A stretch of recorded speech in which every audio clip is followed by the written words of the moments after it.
but without it smelling like literal grass. The only thing, I haven't allowed him to use it that much because I love it that much on myself. Have any of you guys ever thought I have like a more affordable fragrance, and to be fair, it smells more expensive than one of my really pricey fragrances? And I think it's really important to have a mixture of less expensive and super expensive fragrances in your collection, because not all the time are you going to wear your mega expensive fragrances. In today's video, I'm going to be featuring 5 fragrances, including a bonus suggestion of ones that are more affordable but smells super expensive. And before we get into it, I have something very special to show you guys.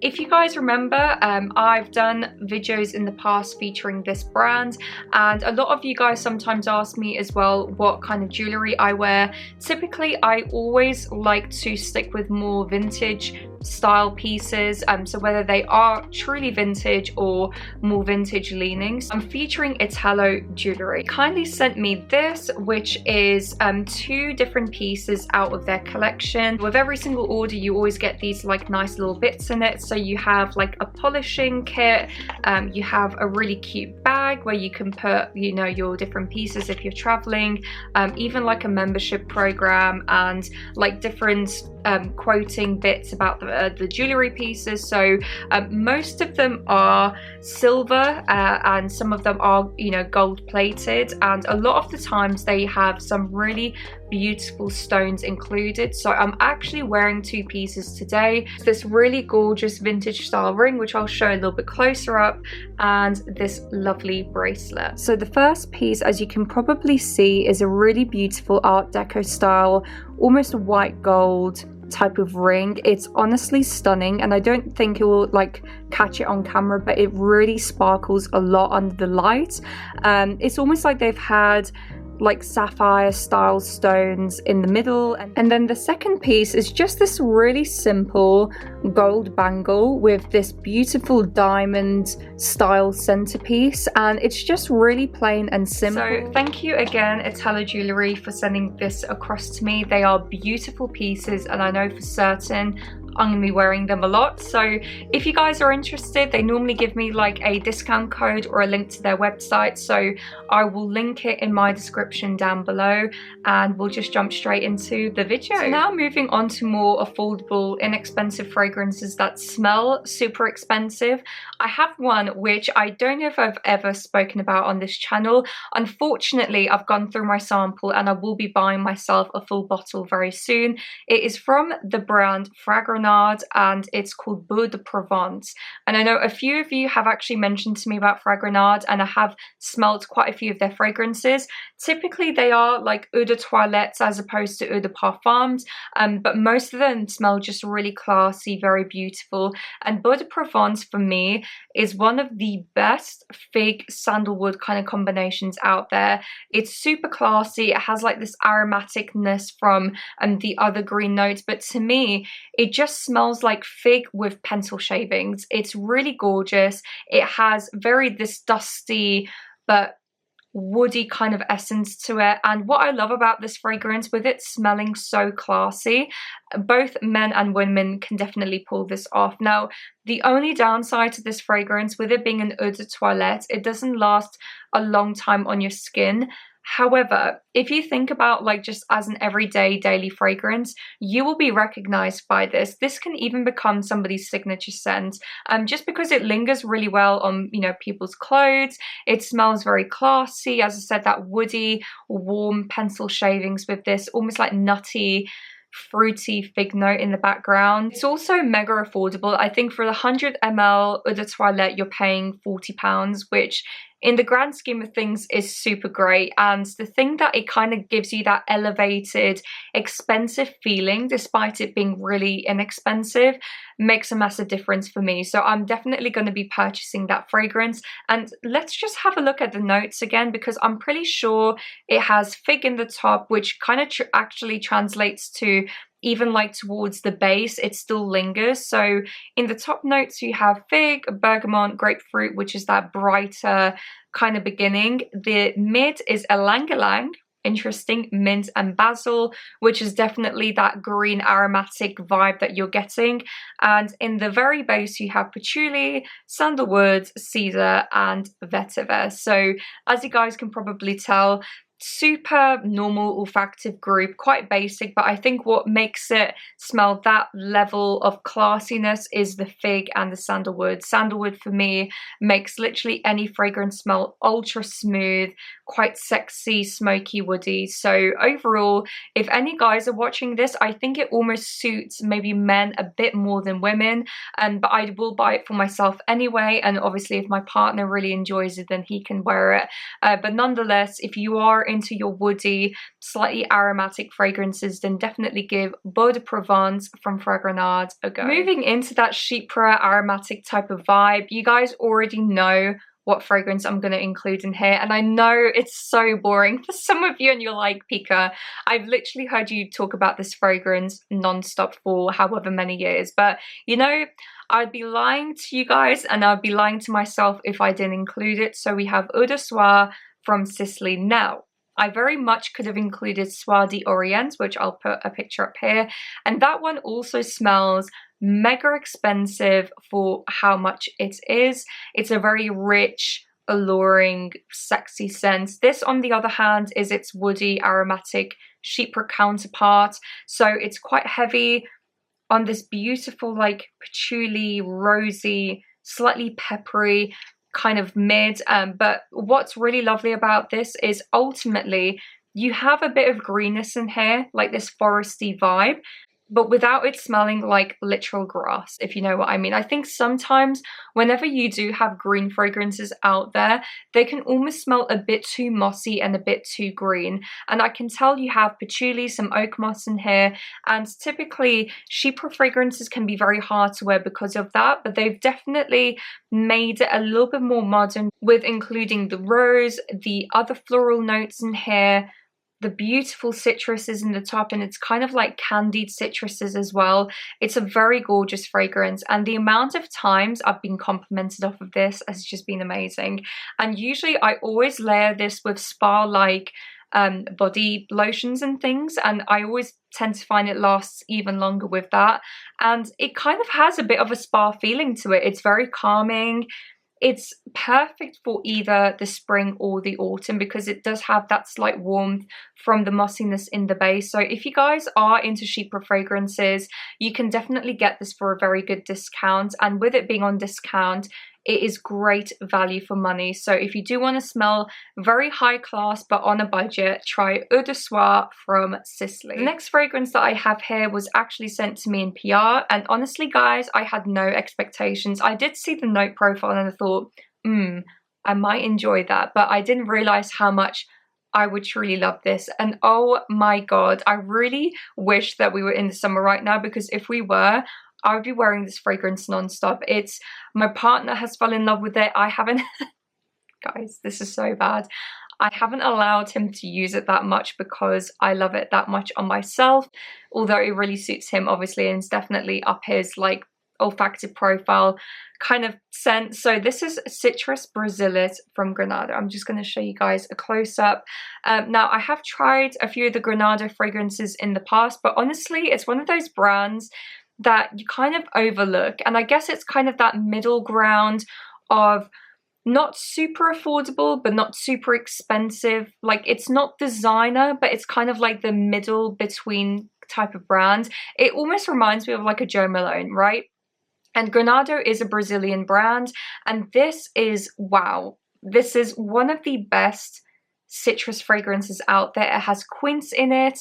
It has like this minty, very fun vibe. It has like this mojito vibe in it, and this is what I described in the initial video when I first featured this fragrance. It has this minty, mojito, bright, limey type of thing going on, and it really is so gorgeous. It's not a boring citrus fragrance to me whatsoever. It has a lot of different things going on. It's very bright. it has this fun, sparkling type of thing going on in it. And what I love as well is that it lasts a decent amount of time on your skin, on your clothes, and you just smell super classy, put together, fresh out the shower. And it's one of those like grab and go fragrances where no matter what, you know that you're going to smell great every single time that you wear it. And when I was looking at the price online, I was pleasantly surprised. It was a reasonable price from memory. I think it could have been like just over £100, but keep in mind, I think this is a 75 ml, so it is a bigger bottle. And I would imagine if you were to like, I don't know, sign up like newsletters to the website, you would get like 10% off or something like that. So overall, it's not mega expensive, it's affordable. So if you were to want to buy a fragrance in the month, this is something you can purchase.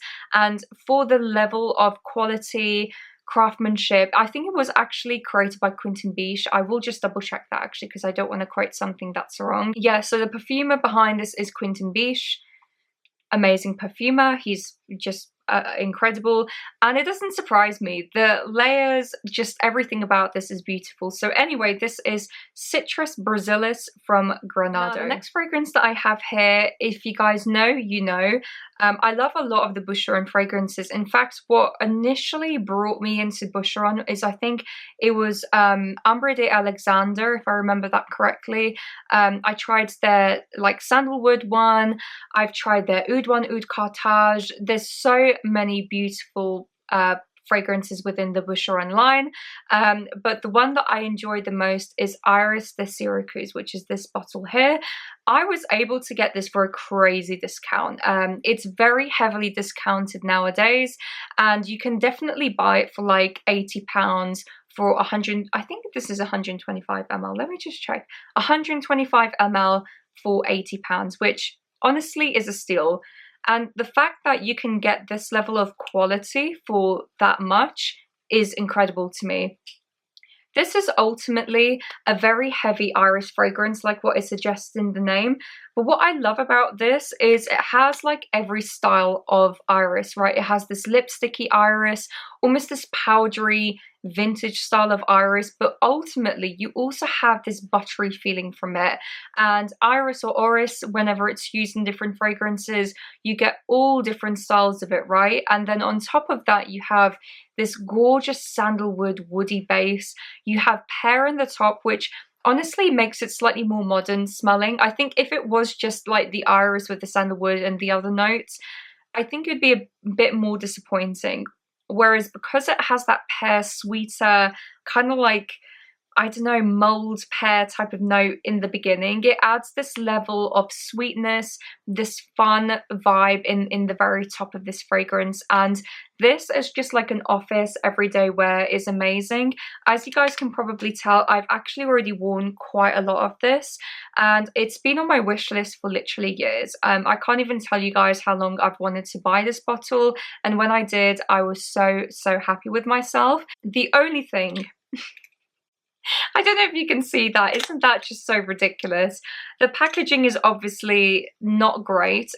It's a shame really, because I think the bottles are quite beautiful. Like when you get them in person, they're a lot more aesthetically pleasing in person than they are online when you first see the images. So that part is very disappointing to me. I was so tempted to contact, was it All Beauty that I bought this from? The distributor that I bought it off, and say, by the way guys, do you know that there's like a packaging default with this?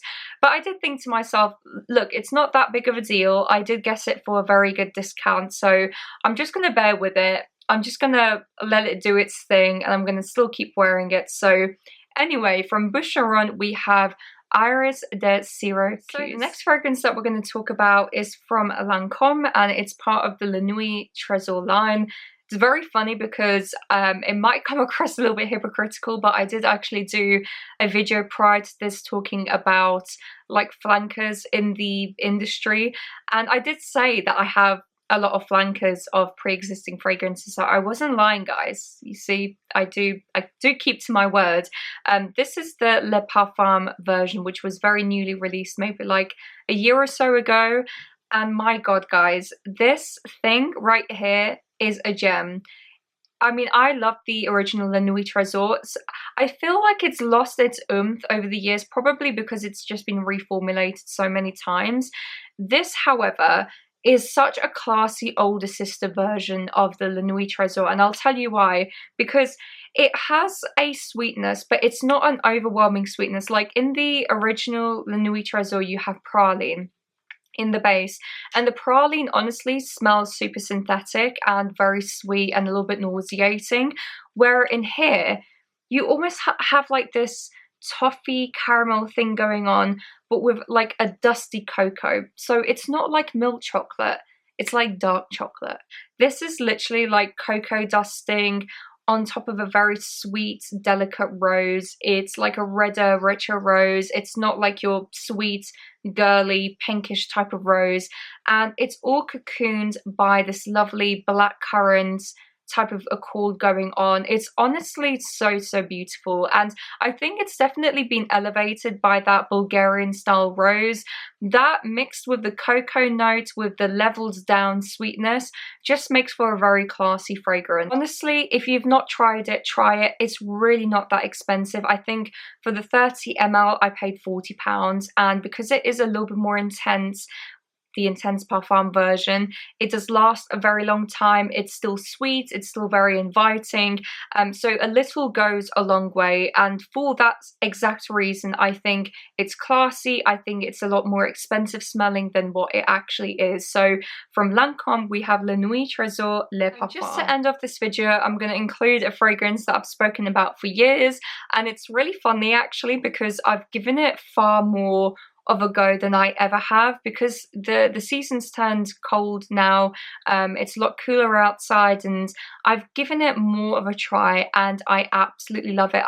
You know, it's so funny, isn't it? You kind of like fall in and out of love with different fragrances. This is what's happened to me with this one. When I initially bought it, I was obsessed with it. And then for some reason, it just went further back behind my collection. I think because it's such a tiny bottle, maybe that's why. And I just didn't give it as much love as I should have, which I feel a bit guilty about because it's so stunning. So from 8 and Bob, we have Annicke 5. Now, if you guys know about 8 and Bob, they are like this semi-mid, like high street kind of brand where they have this fragrance line which not many people know about, and the fragrance line is insanely good, especially for you guys. Like, not so much for the women, but for the men, wow, they have some really great different fragrances out there.